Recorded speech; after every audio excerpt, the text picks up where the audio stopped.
బయట సభలు కుర్చీలు ఖాళీగా ఉండేలాగా జరుగుతుంటే ఇవాళ మన రాష్ట్ర అధ్యక్షులు భానుప్రకాష్ గారి నాయకత్వంలో కుర్చీలు చాలని సభగా ఈ సభ రూపొందడం నాకు చాలా ఆనందంగా ఉంది. చాలా కాలం తర్వాత విద్యార్థులు ఈ సభలో పాల్గొనడం మరింత ఆనందంగా ఉంది. విద్యార్థులందరికీ కూడా నేను మనస్ఫూర్తిగా స్వాగతం పలుకుతున్నాను.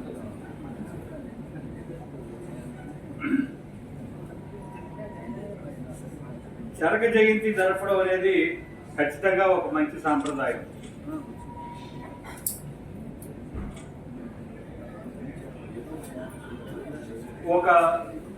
ఒక మాట, నైవ దేవ నా గంధర్వ నా పిశాచ నా రాక్షసాః నచ అన్యే స్వయం అక్లిష్టముపక్లిష్యంతి మానవం. ఇది చరకుడి మాట. సామాజిక ధర్మాన్ని పాటించేటువంటి వ్యక్తుల్ని ఏ దేవతలు, ఏ రాక్షసులు, ఏ పిశాచాలు ఎవరు ఏమీ చేయలేరు. ఇది చరకుడు మనకి చెప్పినటువంటి మాట. మానవ సహజమైనటువంటి ధర్మాన్ని, ఆరోగ్య సూత్రాల్ని సక్రమంగా పాటించేటువంటి వ్యక్తి తన విధానాలు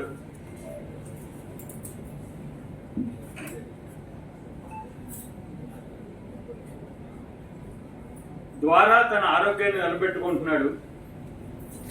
తన విధానాల ద్వారానే తన ఆరోగ్యాన్ని చెడగొట్టుకుంటున్నాడు. దానికైనా దీనికైనా వ్యక్తే బాధ్యుడు. అంతేగాని ఎవరి మొహం చూసి నిద్రలేచానో అంటే చలదు. రాత్రి తిన్న పశ్చిమరకాయ బజ్జీ వల్ల కడుపులో మంట వచ్చింది, కానీ ఎవరి మొహం చూసి నిద్ర లేచిన వల్ల కడుపులో మంట రావట్లా. కానీ మానవ సహజమైనటువంటి గుణం ఏంటంటే ఏదో ఎవరో కారణంగా మనకి కష్టాలు వచ్చాయని అనుకోవడం మన సహజమైనటువంటి లక్షణం. అందులోంచి అలవోకగా ఈ మాట వస్తూ ఉంటుంది, ఎవరి మొహం చూసి లేకపోతే ఏ జన్మలో ఏ పాపం చేశాను అంటాం. అంటే అప్పటి వరకు చాలా మంచివాడు అయినట్టు ఎప్పుడో పాప జన్మలోనే పాపం చేసినట్టుగా అనుకోవడం. ఈ నైవదేవ నా రాక్షస అనేటువంటి శ్లోకం చరకల్లో చాలా ప్రసిద్ధి చెందింది. దీన్ని పట్టుకుని నేను కోవిడ్ సమయంలో కరోనా నివారణ గురించి ఒక పుస్తకాన్ని రాశాను. నిజానికి ఆ పుస్తకం నా చేత శాంతాబయోటిక్స్ వరప్రసాద్ రెడ్డి గారు నన్ను రాయించారు. నా చేత 1,00,000 మందికి ఆ పుస్తకం ఆయన ఉచితంగా అందజేశారు కరోనా సమయంలో. అందులో ఒక పాయింట్ ఇది కూడా చెరకూడదు. కుతో మూలం ఊరుమ్మడిగా జనపదోధ్వంస వ్యాధులు అంటాం మనం. ఊరుమ్మడిగా మనుషులందరినీ కబళించేటువంటి ఒక వ్యాధి ప్రబలడానికి మూల కారణం ఏది అని గురువుని శిష్యుడు అడిగితే ఆ శిష్యుడు తస్య మూలం అధర్మ అన్నాడు. దానికి మూలం అధర్మం. అధర్మం అంటే ఇప్పుడు మనం కోర్టుల్లో, సుప్రీంకోర్టులోనో హైకోర్టులోనో మాట్లాడే అధర్మం కాదు. ఇక్కడ అధర్మము అంటే సామాజిక ఆరోగ్యాన్ని కాపాడే రీతిలో మనం ప్రవర్తించడం. ఆహార విహారాలు గతి తప్పిన పరిస్థితి ఒకప్పటికన్నా ఇప్పుడు మరింత ఎక్కువగా ఉంది. దీనికి సామాజిక, రాజకీయ, ఆర్థిక కారణాలు అనేక ఉన్నాయి. ఇప్పుడు మనం తింటున్న ఆహారానికి ఈ ఆహారం ఈ విధంగా మారడానికి సామాజిక, చారిత్రక, ఆర్థిక, రాజకీయ కారణాలు అనేక ఉన్నాయి. 150 సంవత్సరాల క్రితం మన పూర్వులు పెట్టుకున్న ఆవకాయ ఇప్పుడు మనం పెట్టుకుంటున్న ఆవకాయ ఒకటి కాదు. అప్పుడు మన పూర్వులు తిన్నటువంటి వంకాయ కూర, లేకపోతే బీరకాయ కూర, పొట్లకాయ కూర, సొరకాయ కూర ఇప్పుడు మనం తింటున్నటువంటి కూర ఒకటి కావు. ఏమిటి తేడా వచ్చింది అంటే దీని వెనకాల చారిత్రక, రాజకీయ, సామాజిక కారణాలు ఉన్నాయి. 50 తర్వాత 1800కు ముందు పోర్చుగీసులు తెచ్చి మనకి మిరపకాయలను అందించిన తర్వాత మన కృష్ణా గుంటూరు జిల్లా ప్రముఖులు ఆబగా ఈ మిరపకాయల్ని వాళ్ళు అందుకుని ఇక్కడ చిలీ తర్వాత, అమెరికాలో చిలీ తర్వాత అంత స్థాయిలో ఉత్పత్తి చేసేటంత వేగంగా మిరపకాయలు ఇక్కడ పండించడం మొదలుపెట్టారు. ఎప్పుడైతే మిరపకారం మనకి చవకగా దొరకడం మొదలైందో అప్పటిదాకా కారం కోసం మనం మిరియాల మీద, అల్లము ఇట్లాంటి వాటి మీద ఆధారపడ్డాం. ఎప్పుడైతే మిరపకారం మనకు అందుబాటులోకి వచ్చేసిందో అంతకు పూర్వం తీపి, పులుపు, ఉప్పు, వగరు, కారము, చేదు 6 రుచులే మనకి. కానీ ఎప్పుడైతే ఈ కారం మనకి అదనంగా వచ్చిందో పులుపుని మనం వంటగదిలోకి ఎక్కువగా ప్రవేశపెట్టడం మొదలుపెట్టాం. ఎక్కువ పులుపు వేస్తే ఎక్కువ కారం పట్టేందుకు అవకాశం ఉంటుంది. మిరియాల పొడి వేసిన రోజుల్లో అంత పులుపు మీద ఆధారపడే పరిస్థితి లేదు, ఎందుకంటే మిరియాల పొడి చాలా ఖరీదైనటువంటి విషయం కాబట్టి. మిరపకారం వచ్చేసరికి ఎంతైనా మనం చింతపండు వాడచ్చు అనే పరిస్థితి వచ్చి ఇవాళ ఇడ్లీ చట్నీ దగ్గర నుంచి మొదలుపెట్టి ప్రతి దాంట్లోనూ చింతపండు రసం గుప్పించే పరిస్థితి వచ్చాక వంటకాల తీరు మారిపోయింది, మిరపకారం యొక్క తీరు మారిపోయింది. ఈ సామాజిక, రాజకీయ, ఆర్థిక, చారిత్రక కారణాలు మన ఆహారాన్ని మొత్తాన్ని మార్చేసేవి. ఈ మార్చేయడం మరి మనకి చరకుడు చెప్పినటువంటి భోజన విధిని, మనం అనుకునేటువంటి భోజన విధికి తగ్గట్టుగా లేవు. ఎందుకంటే మిరపకాయలు మనవి కాదు కాబట్టి మిరపకారం గురించి ఆయుర్వేద సంహితల్లో ఉండదు. ఉంటే అప్పటికే మిరపకాయ మనకు ఉన్నట్లయితే చరకుడు ఏ విధమైన హెచ్చరిక చేసి ఉండేవాడో తెలియదు. సరే, 2003లో నేను అలనాటి ఆహారాలు పేరుతో ఆంధ్రభూమి దినపత్రికలో ఒక కాలం రాయడం ప్రారంభించాను. 1 సంవత్సరం పాటు అలనాటి ఆహారాలు అని మన పూర్వులు దాదాపుగా నన్నయ్య గారి కాలం నుంచి మనకు దొరుకుతున్న సాహిత్యం ఆధారంగా ఎటువంటి ఆహార పదార్థాలు వారు తిన్నారు అనే దాన్ని క్రోడీకరిస్తూ నేను ఒక ఆహార చరిత్ర రాయడం ప్రారంభించాను. అప్పటి నుంచి 2003 నుంచి ఆంధ్రభూమి దినపత్రికలో, ఆంధ్రభూమి 2020లో ఆగిపోయే వరకు నేను కంటిన్యూస్ గా ఆహార చరిత్ర ఆ పత్రికలో నేను రాస్తూనే ఉన్నాను. ఆ తర్వాత ఆంధ్రభూమి ఆగిపోయాక ఆంధ్రజ్యోతిలో ఆదివారం సంచికలో తినరా మైమర్చి పేరుతో నేను ఇప్పుడు ఆహార చరిత్ర రాయడం ప్రారంభించాను. 6 సంవత్సరాలుగా 5-6 సంవత్సరాలుగా ఆహార చరిత్ర నేను రాస్తున్నాను.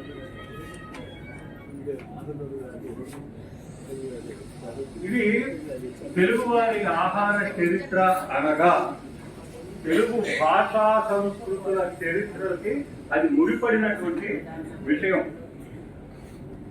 ఉదాహరణకు ఒక విషయం, మీకు విద్యార్థులు చాలా మంది ఉన్నారు కాబట్టి ముఖ్యంగా మిమ్మల్ని ఉద్దేశించి నేను మాట్లాడుతున్నాను. పెరుగు అని ఉంది. పెరుగు ఏమిటి? పెరుగు పెరుగంటే ఏదో పెరుగుతోంది. దాంట్లో పాలలో 4 మజ్జిగ చుక్కలు వేస్తే ఈ మజ్జిగ చుక్కలు పాలకి తోడుగా మనం పంపించాము. ఈ మజ్జిగ చుక్కలలో ఉన్నటువంటి ఉపయోగపడే బ్యాక్టీరియా పాల నిండా తెల్లవార్లు కాలనీ ఏర్పడి పెరుగుతోంది. పెరిగి కాలనీ ఏర్పడి పెరుగుగా మారింది. అందుకని దాన్ని పెరుగు అన్నారు. అంటే ఈ పెరుగు అని పేరు పెట్టినటువంటి ఆనాటి మొత్తం 2000 సంవత్సరాల నుంచి ఈ పేరుతో, 3000 సంవత్సరాల నుంచి ఈ పేరుతో మనకి తెలియదు. కానీ పెరుగు అన్న పేరు పెట్టడంలోనే వాళ్ళకి లోపల, పాల లోపల దీన్ని వేయడం ద్వారా ఏదో పెరుగుతోంది అనేటువంటి ఆలోచన మాత్రం ఉంది. తెలుగులో పేర్లు, మన ఆహార పదార్థాలకి ఉన్న తెలుగులో ఉన్నటువంటి పేర్లు చాలా శాస్త్రీయమైనవిగా ఉన్నాయి. ఎంత శాస్త్రీయమైనవి అంటే క్వాడ్రాంగులారిస్ అని పేరు పెట్టగానే ఎంత చాలా స్టాండర్డ్ ఏంటి, లాటిన్ భాష అంటారు. 4 పలకలు కలిగితే నల్లేరు. తెలుగులోనూ అంత స్టాండర్డ్ గా ఉన్నాయి. నెయ్యి అంటే జిడ్డు కలిగినటువంటి పదార్థం. నువ్వులలో ఉండేటువంటి జిడ్డు కలిగిన దాన్ని, ఫ్యాట్ కంటెంట్ ని నూనెయ్యి అన్నారు. నూనె అయ్యింది. తెలకు సంబంధించింది తైలం అయినట్టే నువ్వులకు సంబంధించింది నూనె అయ్యింది. తెలుగు మాటలు వెనకాల ఖచ్చితమైనటువంటి ఒక శాస్త్రీయమైనటువంటి దృక్పథం ఉంది. ఈ దృక్పథాన్ని మనం మన తరానికి అందించడంలో మనం విఫలమైపోతాం. ఊరికినే ఏదో మన తెలుగు మాటలలో పెద్ద అన్నదాన్ని ఏదైనా ఉంటే లాటిన్లో ఉంటుంది, లేకపోతే సాంస్క్రిట్లో ఉంటుంది అంటున్నాం. కానీ తెలుగులో అంతకంటే ఎక్కువైనటువంటి పెరుగు అన్న అర్థం వచ్చేటట్టుగా, ఇందులో లాక్టోబాసిల్లే పెరుగుతోంది అనే అర్థం వచ్చేటట్టుగా ఏ భాషలోనూ, అది కర్డ్ కావచ్చు లేకపోతే ఇంకోటి కావచ్చు, ఏ భాషలోనూ అంత శాస్త్రీయమైన పేరు లేదు. అది తెలుగు గొప్పతనం. చప్పట్లు కొట్టాలి మీరు.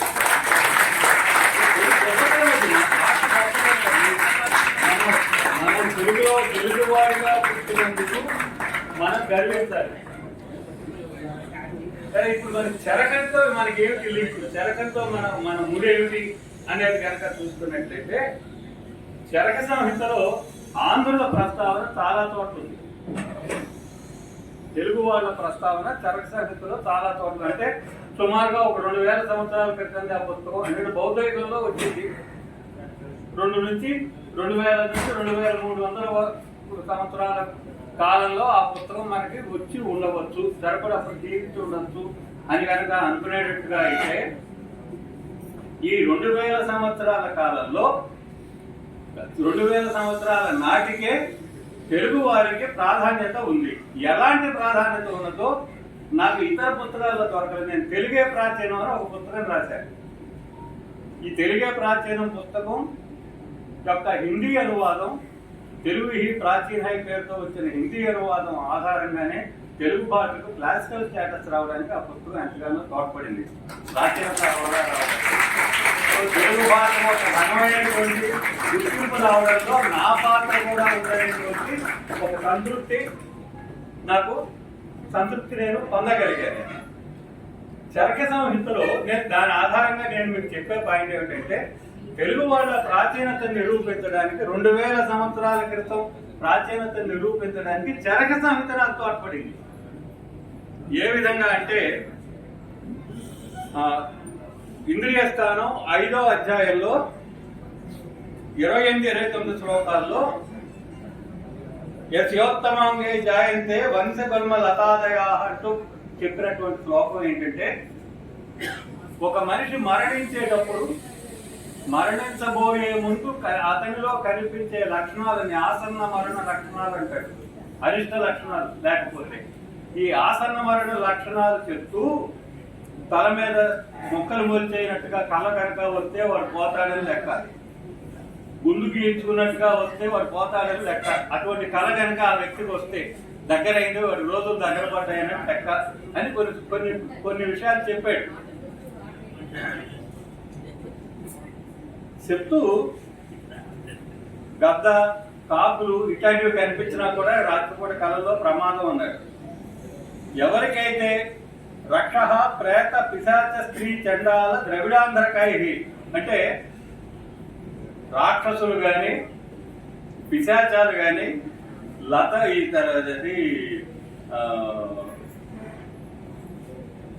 పిశాచ స్త్రీలు గాని చండాలులు గాని ద్రవిడ ఆంధ్రులు గాని కనిపిస్తే అది పోగారం మీద లెక్కేసాడు. ఆంధ్రుడు కనుక ఎవరికైనా కల్లో కనిపిస్తే వాడు పోతాడని లెక్క.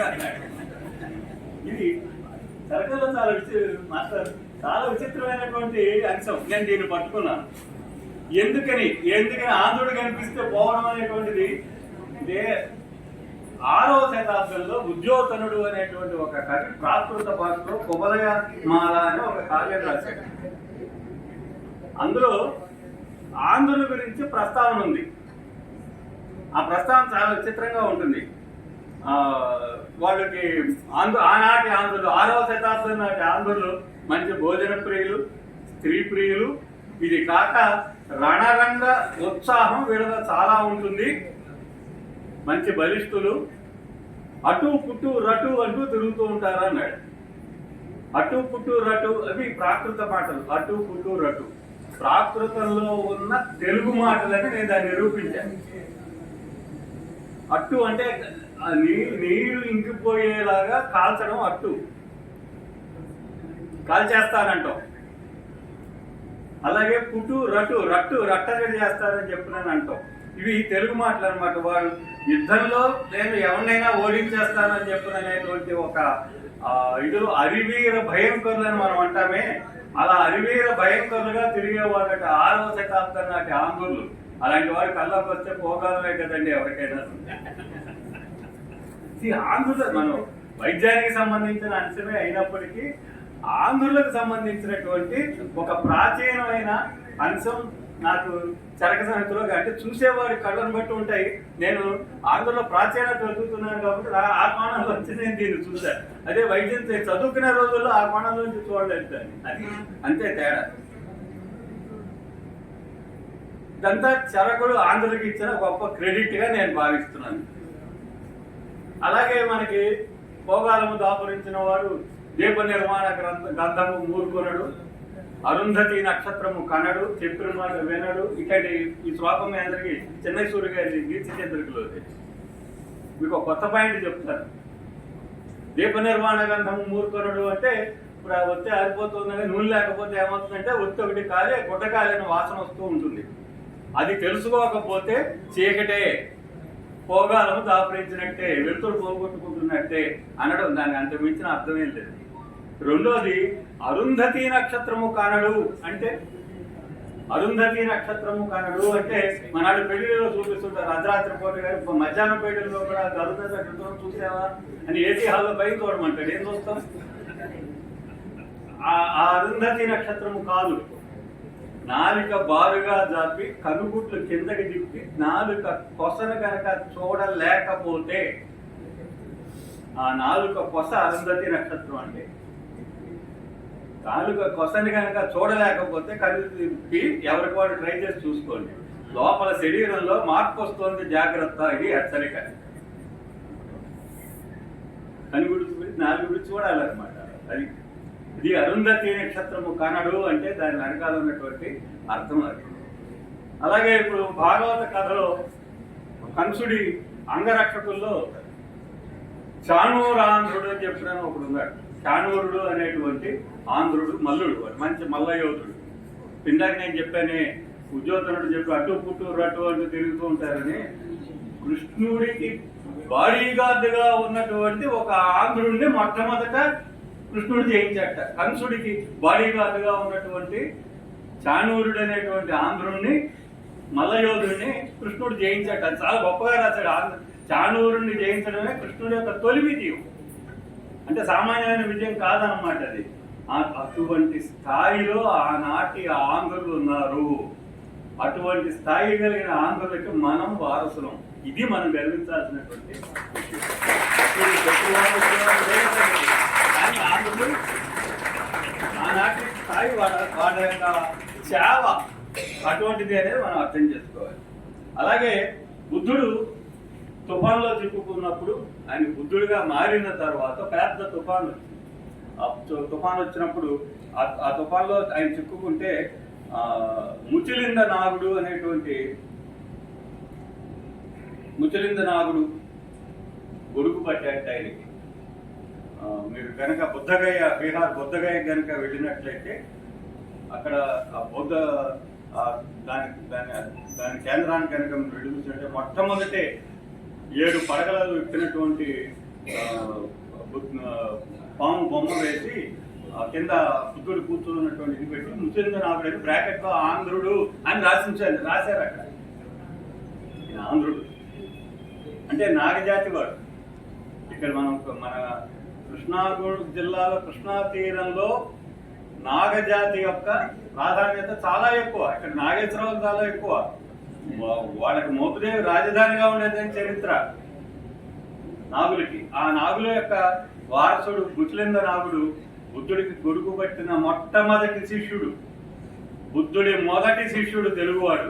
ఇది మనం గర్వించాల్సినటువంటి.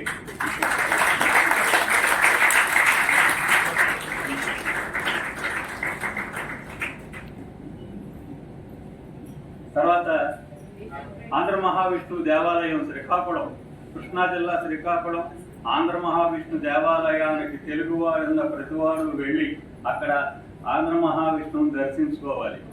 ఎందుకని అంటే తెలుగు భాషకు ఒక దేవుడు ఉన్నాడు, ఆయనే ఆంధ్ర మహావిష్ణువు. ఏ భాషకి ప్రపంచంలో దేవుడు లేడు, ఒక్క తెలుగు భాషకే దేవుడు ఉన్నాడు, ఆయన ఆంధ్ర మహావిష్ణువు.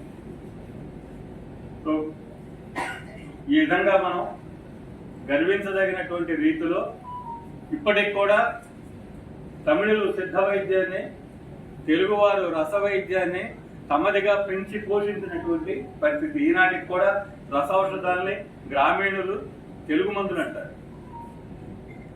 తెలుగువారి కంట్రిబ్యూషన్, తెలుగువారి యొక్క పాత్ర ఆయుర్వేద అభివృద్ధిలో తెలుగువారి యొక్క పాత్ర మన ఆయుర్వేద ఇతిహాసం మనకి చెప్పేటప్పుడు చాలా ముఖ్యంగా ఆయుర్వేద ఇతిహాసంలో తెలుగువారి పాత్ర గురించినటువంటి అంశాలని చాలా తక్కువే ప్రస్తావించారు. దానికి కారణం ఏంటంటే పెద్దగా స్టడీ చేయలేదు. ఉన్నవేదో ఆ ఉత్తరాది నుంచి వచ్చిన పుస్తకాలు ఉన్నాయి, వాటిని ఏదో మన వారు తెలుగులో చెప్పేస్తున్నారే కానీ అసలు తెలుగువారి పాత్ర ఏమిటి ఆయుర్వేదం అభివృద్ధిలో ఆయన డివి నరసింహ శాస్త్రి గారు రాసినటువంటి గొప్ప పుస్తకం, ఆచార్యులు వారు డివి నరసింహాచార్య గారు రాసిన పుస్తకం ఆయుర్వేద ఇతిహాసంలో కొంతవరకు ఆయన తెలుగువారి పాత్ర గురించి చెప్పడానికి చాలా గొప్ప ప్రయత్నం చేశారు. మనం ఇప్పుడు మీ అవుట్ ఆఫ్ సిలబస్ అయినప్పటికీ కూడా మీ అందరూ కూడా విద్యార్థులు తెలుగువారి పాత్ర ఏమిటి అనే దాని మీద దృష్టి పెట్టి చూడవలసిందిగా చెప్తున్నాను. ఇంకొకటి, ఋగ్వేదంలో అపూపం అంటాం మనం, అంటే వ్రేల్చినటువంటి ఆ హోమాలలో వ్రేల్చినటువంటి ఆహార పదార్థాల్లో అపూపం ఒకటి. అపూపం అంటే ఏమీ లేదు, గోధుమ రొట్టె, దాన్ని అపూపం అన్నారు. తీపి రొట్టె. ఇది ద్రావిడ పదం అప్పం, తెలుగువారి అప్పచ్చి. ఋగ్వేదంలో చాలా తెలుగు మాటలు ఉన్నాయి అనేటువంటిది ఒక పరిశోధనాంశం. అందులో మీకు ఉదాహరణకి నేను ఇది చెప్పాను. అలాగే గంగా అనే పేరు కూడా తెలుగు మాటే. గమ్ అంటే తెలుగులో పెద్దది అని అర్థం. మనకి గంగాళం నుంచి గంగానమ్మ దాకా, గంగడోలు దాకా పెద్దదిగా ఉండే ప్రతిదాన్ని మనం గంగా అని చెప్పినని అంటాం. మనం గంగతో గమ్ అంటే పెద్దది అని చెప్పినని తెలుగు అర్థం అనమాట. ఇవి మన తెలుగు వారి యొక్క పాత్ర. భావ ప్రకాశలో మీరు కనుక తీసుకున్నట్లయితే అన్నం అనే దానికి పర్యాయ పదాలు ఇచ్చాడు.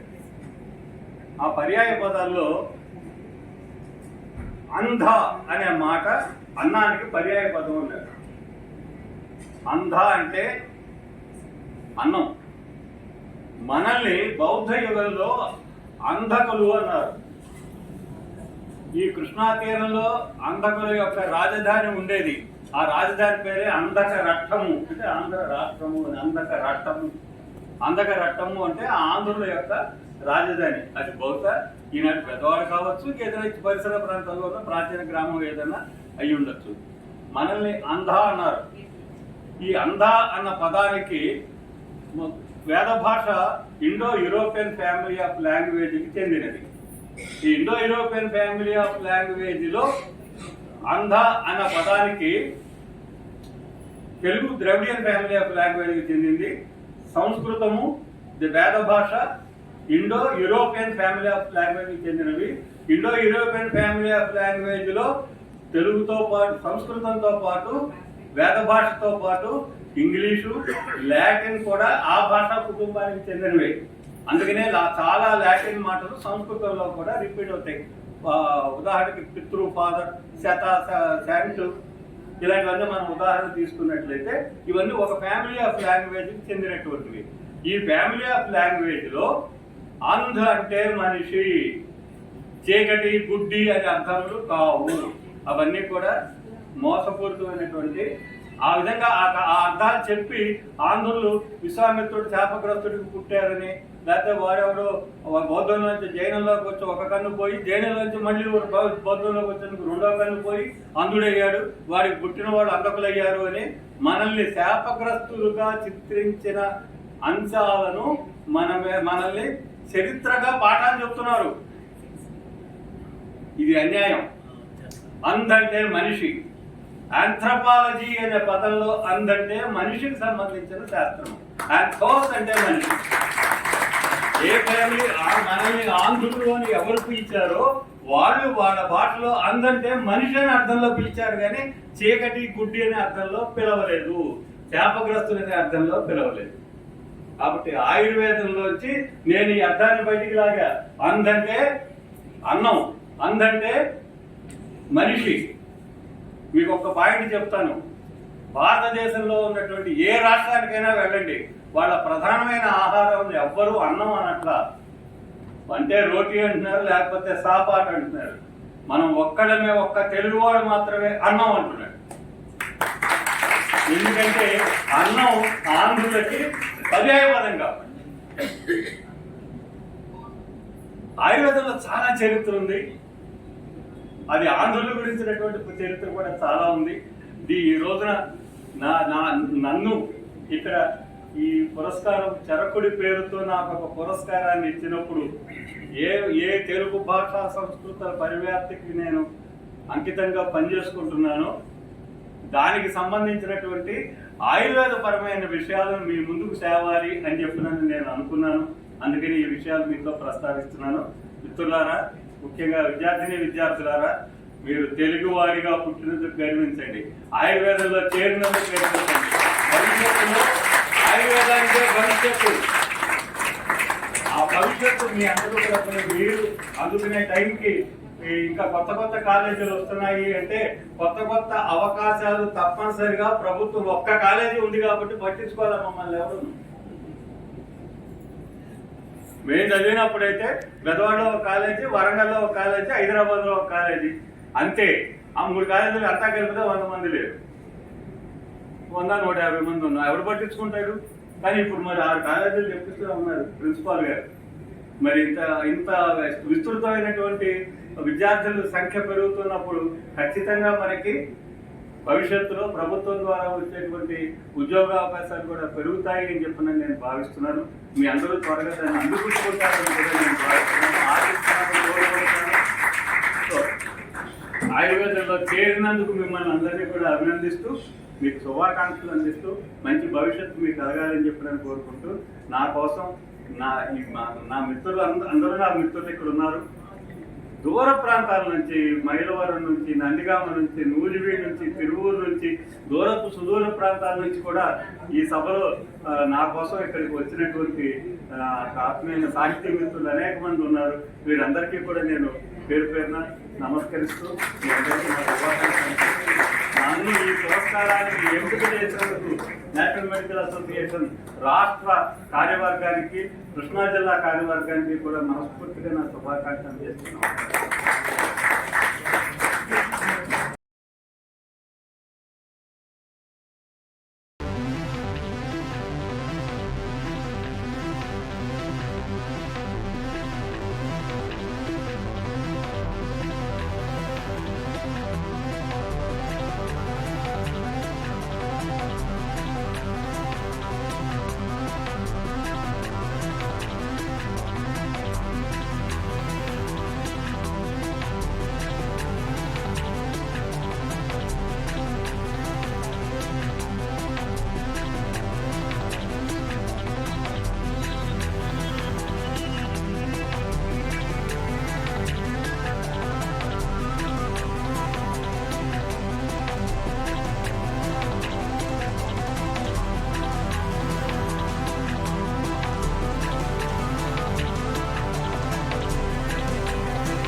స్ఫూర్తిని అందిస్తున్నారు. ఆయుర్వేదంపై మీకు మెడికల్ అసోసియేషన్ చరక ఎక్సలెంట్ అభిమానాలతో ప్రదానం చేస్తూ మిమ్మల్ని ఘనంగా సత్కరించి ఈ సన్మాన పత్రాన్ని సగర్వంగా సగౌరవంతో సమున్నతంగా మీకు సమర్పిస్తున్నాము. ఆయుర్వేద జ్ఞాన జ్యోతికి మరింత ప్రకాశించాలని మీ సేవలు తరతరాలకు స్ఫూర్తి